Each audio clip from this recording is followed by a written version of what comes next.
It started as a tractor and became the deadliest predator on Earth.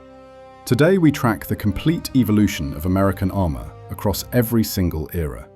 This is the story of US tanks. Starting off with World War I and early interwar, CLB-75. This weird prototype was essentially a tractor wearing a steel box. It looked more like a moving shipping container than a fighting machine. Holt Gas-Electric. America's first tank attempt was a gas-electric hybrid, way ahead of its time. Sadly, it was too heavy and clunky to survive the Great War's mud. Skeleton tank. This bizarre machine was mostly air. Designers used iron pipes for a massive frame, hoping to cross wide trenches without getting stuck or weighed down. Ford 3-ton M1918. Basically, the Model T of tanks. Small, cheap, and designed for swarms. It was meant to overwhelm enemies, but the war ended before mass production began. Then, M1917 Light Tank Series. Essentially a licensed copy of the French Renault FT, this tank became the backbone of early American armor, serving loyally for years after the war ended. Mark 8. Liberty. A colossal joint effort between Britain and America. This behemoth was so long it could span wide trenches, but its sheer size made it a logistical nightmare. M1921 Medium Tank. An important shift from tiny tanks, this model featured a fully rotating turret. It helped set the stage for almost all future tank development. M1922 Medium Tank. This evolution focused on suspension, using a complex cable system. It was supposed to make the ride smoother, but mostly just made maintenance a headache. Up next, T1 Light Tank Series. These 1920s experiments tested new ideas. They were surprisingly fast for the time, but lacked the heavy armor needed to survive actual combat. T1 Christie M, 1919. Designed by the legendary Walter Christie, this radical convertible ran on tracks, or wheels. It was incredibly fast on roads, but the military found it too weird. T2 Medium Tank. A heavy, boxy prototype trying to force a large cannon and machine guns together. Ultimately, it was just too heavy and underpowered to actually work well. Next up, Interwar Period, M, 1931. Christie. Walter Christie's masterpiece. Its revolutionary suspension allowed it to literally fly over rough ground at speeds totally unheard of in the early 1930s. M1 Light Tank Series. To bypass legal rules, the cavalry called these combat cars instead of tanks. They were fast, lightly armored speedsters focused entirely on scouting missions. N2 Light Tank Series, the direct ancestor to the famous Stuart. Early versions had multiple turrets like a battleship, but it eventually settled on a reliable, standard layout. T4 Medium Tank, a fast medium tank borrowing Christie's suspension. It showed promise on roads, but threw a tantrum whenever the ground turned into a muddy mess. Up next, T7 Combat Car, an experiment in extreme speed using wheels. It was lightning fast on flat ground, but lacked the versatility to be a real frontline tank. N2 Medium Tank Series. This tank was a machine gun porcupine, pointing in every direction. It wasn't a great fighter, but it taught designers what a medium tank should actually be. Marmon Herrington CTLS Series. Tiny light tanks built mostly for export. They weren't powerful, but were cheap, easy to build, and simple to maintain during the chaotic early war. Next up, World War II, M3 Stuart Series, famous for speed and reliability. British crews affectionately nicknamed this light tank Honey. It became a favourite for scouting missions throughout the entire Second World War. MTLS 1G14. A strange design with two main cannons in one turret. Originally built for the Dutch, it ended up mostly as a quirky trainer for American forces. CTMS, another export design that saw limited use. This three-man light tank tried to pack a punch, but never really found its place in the US arsenal. Now this is the M3 Lee Grant series. A tall, awkward stopgap with a massive gun in the hull, not the turret. It looked funny, but brought desperate firepower when the Allies needed it most. Next, M4 Sherman series, the legendary backbone of Allied victory. Neither the heaviest nor most powerful, it won by being reliable, repairable, and produced in absolutely staggering numbers. M6 Heavy Tank Series, America's first real attempt at a heavy tank.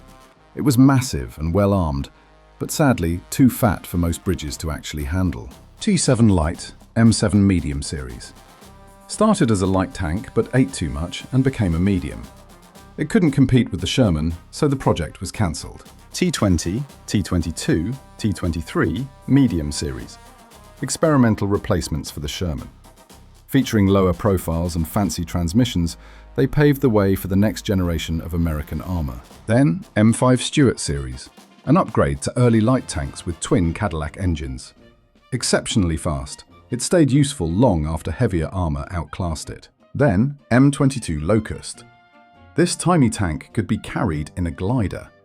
Meant to support paratroopers, its paper-thin armour made it very vulnerable once it hit the ground. T14 Heavy Tank.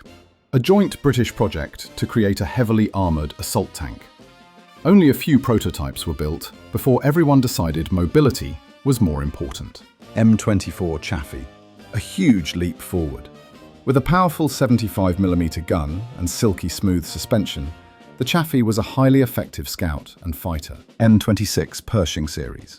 Finally, a heavy hitter that could punch back at German Tigers. It arrived late, but proved to be a formidable modern tank design. T26 E4 Super Pershing. This was an experimental Pershing variant. Its oversized gun introduced significant balance issues due to its extreme weight. T28 T95 Super Heavy Tank. Less a tank, more a moving fortress. Incredibly slow, it needed 4 sets of tracks just to support its massive weight and thick armor. T29 Heavy Tank Series. Designed to hunt king tigers, this monster featured a massive turret. It never saw combat, but its DNA influenced many Cold War designs. Up next, T30 Heavy Tank. A heavy tank variant equipped with a massive 155mm gun. It was designed for sheer demolition power against the toughest enemy bunkers. T32 Heavy Tank Series. Essentially a Pershing on steroids. It used similar parts but featured much thicker armor and a more powerful long-range cannon for sniping. T34 Heavy Tank. The final post-war heavy tank evolution. It featured a converted anti-aircraft gun, giving it incredible armor-piercing capabilities for the time. Continuing with early Cold War and Korea. M46 Patton Series. The first tank named after Patton. An improved Pershing with a much better engine, it served as the main battle tank during the Korean War. T41 Light Tank. This experimental scout eventually evolved into the Walker Bulldog. Designed to be fast, agile, and light enough to be thrown out of an airplane, M41 Walker Bulldog Series. A successful light tank known for agility and a punchy gun. It saw extensive service globally and was a crew favourite for being easy to drive. Now this is the T42 medium tank, meant to replace older medium tanks. The hull was mediocre, but the turret was so good it was eventually stolen for the M47 Patton. M47 Patton Series. A hybrid Frankenstein design, combining a new turret with an older hull to rush it into production during the height of the Cold War. M48 Patton Series. A completely new design that became the icon of the Vietnam era. It featured a rounded, turtle hull and turret for excellent protection. T54 Medium Series, attempting to stuff a massive gun into a medium chassis. It used an oscillating turret to maximize firepower without making the tank huge. Up next, T69 Medium Tank. A unique experiment with a bobbing, oscillating turret and autoloader. It was part of a push to automate tanks and shrink the crew size. T92 Light Tank. An incredibly low-profile tank designed to parachute into battle. It looked sci-fi, but was ultimately cancelled for more versatile, boring designs. T95 Medium Tank Series. A high-tech playground for smoothbore guns and composite armour. Many of its innovations eventually found their way into the legendary Abrams. M103 Heavy Tank Series. The last American heavy tank. This giant was designed to snipe Soviet tanks from long range with a massive 120mm cannon. T57 Heavy Tank. An experimental heavy tank with a weird oscillating turret. Designed to rapid-fire heavy shells, the technology was just too complex to work. Now this is the T58 Heavy Tank, even bigger than before. This prototype featured a massive 155mm gun in an oscillating turret. It was a true heavyweight champion. Then, T110 Heavy Tank Series.